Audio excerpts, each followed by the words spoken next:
Structure, mais pour l'heure, notre deuxième invité du jour, Raoul Adou, le patron de Force Ouvrière dans les Hautes-Alpes. Alors le titre exact, c'est secrétaire général 05 de FO, c'est ça? Hautes-Alpes, oui. Voilà. Et vous êtes par ailleurs le président de l'AFOC, l'association Force Ouvrière Consommateurs, qui conseille les consommateurs de la région. Alors, premier sujet dans l'actualité, le sujet de la Maison pour l'Emploi. Alors, la Maison pour l'Emploi tiendra une réunion, une assemblée générale ce vendredi pour a priori valider la fin de cette aventure de la Maison de l'Emploi. Enfin, sous toute réserve, c'est en tout cas ce que l'on peut pressentir à l'écoute de ceux qui en sont les décideurs, au constat que le Conseil général a décidé de ne plus financer, et en entendant même le préfet des Hautes-Alpes déclarer sur nos ondes qu'il faut savoir arrêter de gaspiller l'argent public et que c'était une idée qui n'a pas marché ici pour X raisons. Quel est le regard de Force Ouvrière et de vous-même, Raoul Adou, sur ce sujet? Écoutez, notre position depuis le départ, et j'avoue avoir suivi depuis les créations des maisons de l'emploi, puisque à cette époque-là, c'était tous les dossiers passés au bureau de la CEDIC, et comme j'en faisais partie, je ne pense pas que j'en étais vice-président à cette époque. Notre position syndicale, elle est claire depuis le tout. On n'aurait jamais dû faire des maisons de l'emploi. Il fallait renforcer la NPE à cette époque pour leur donner des moyens et fédérer un peu, peut-être donner un peu plus de moyens à d'autres structures existantes. Alors, l'autre question... Le seul intérêt d'essai de la Maison de l'Emploi des Hautes-Alpes, c'est qu'ils n'ont pas fait comme certains moments, créer, construit, bâti, acheter des bâtiments.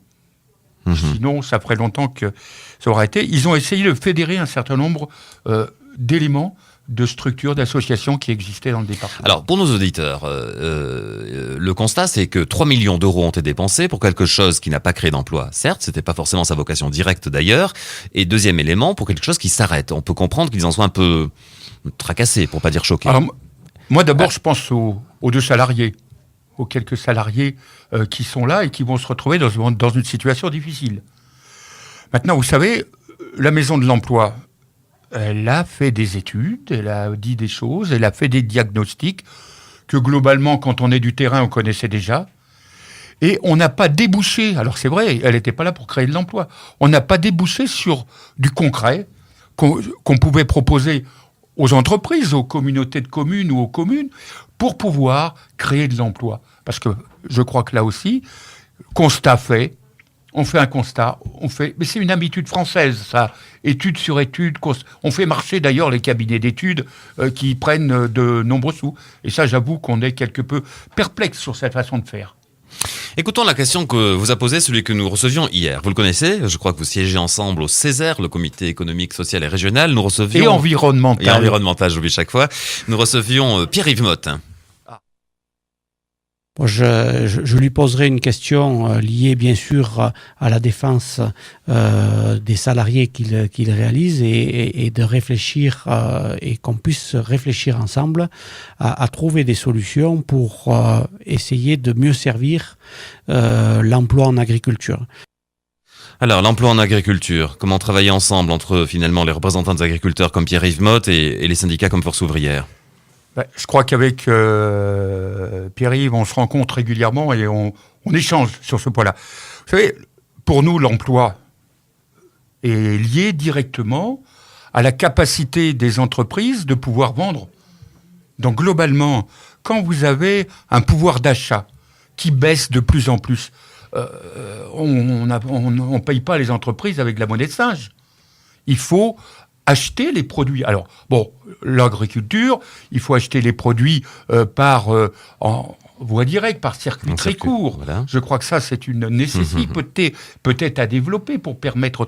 Mais en tout état de cause, problème de fond, c'est le pouvoir d'achat des salariés, des retraités, des commerçants eux-mêmes, qui globalement ne consomment de moins en moins.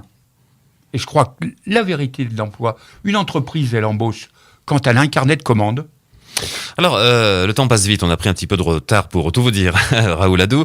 Dans un instant, ce sera le point avec l'information. Mais juste avant, une question un petit peu générale sur les sujets de préoccupation de Force Ouvrière, surtout à échelle du département des Hautes-Alpes. Quels sont-ils en ce moment ? On parlait de l'emploi, moi je vais vous parler des chiffres du chômage dans les Hautes-Alpes. On s'est satisfait d'une relative stabilisation. je crois qu'on a fait un communiqué là-dessus. C'est une stabilisation en trompe-l'œil. Parce que c'est une stabilisation, parce qu'il y a une augmentation des sorties. Notamment, je crois que le président du Conseil général a raison, là. Pas sur le problème, quand il a été un peu tensé par la Cour des comptes. Il a dit, oui, mais ils n'ont pas pris en compte que globalement, il y avait une augmentation de pas loin de 15% du même de RSA qui sont à la charge du Conseil général. Et il est normal qu'ils aient quand même un revenu. Les sorties et la stabilisation du chômage dans les Hautes-Alpes, elle est là. Il faudrait décortiquer, alors c'est difficile de le faire à la radio, l'ensemble des chiffres. Globalement, le chômage de longue durée, je veux dire, des seniors persiste et des jeunes persistent. Et c'est les sorties qui ont fait que le chômage se soit stabilisé. C'est pas une augmentation de l'activité, c'est pas des embauches. Vous êtes toujours aussi pessimiste quant à l'économie finalement du territoire.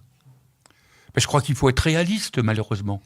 Il y a des endroits qui fonctionnent bien, il y a des endroits qui fonctionnent un peu moins bien. Mais vous savez, on est un département de services. La seule activité économique, les deux seules activités économiques, c'est l'agriculture et le tourisme. À côté, il n'y a plus rien. Demain, nous recevrons Christian Hubaut. Alors, il est le maire de Pellotier, vous le connaissez sûrement. Il sera sûrement vice-président de la communauté d'agglomération de Gap, qui comprendra 3 communes, avec Gap, Pellotier et la Fraissineuse. Quelle question peut vous venir à l'esprit ? Écoutez, moi, j'aurais une question très simple. On vient d'en parler à l'instant, c'est tout le problème de décentralisation est là. Et l'acte 3 va arriver. Alors l'acte 2, il a déjà du mal à passer. L'acte 3 va arriver pour la définition des compétences, etc. Moi, je voudrais bien savoir comment ils regardent pour la commune et pour les habitants. Parce qu'à l'heure actuelle, tout le monde va vouloir se battre pour avoir la compétence touriste, la compétence... Il faut des leaders, il faut des chefs de file obligatoires. Terminons avec une tradition. Dans cette émission de la mi-journée, nous présentons un miroir à chacun de nos invités pour qu'ils disent spontanément ce qu'ils y voient et puis pour les amener à un registre un peu différent, un peu plus personnel. Qu'est-ce que vous voyez dans ce miroir, Raoul Adou ? Écoutez, j'y vois quelqu'un qui me plaît bien, bon. Sauf que je crois que le miroir est une chose qui nous permet de se renvoyer à nous-mêmes. Et je crois que c'est ça le plus important, que l'on soit en tant qu'homme ou en tant que syndicaliste. Il faut toujours se regarder et bien réfléchir sur ce qu'on fait.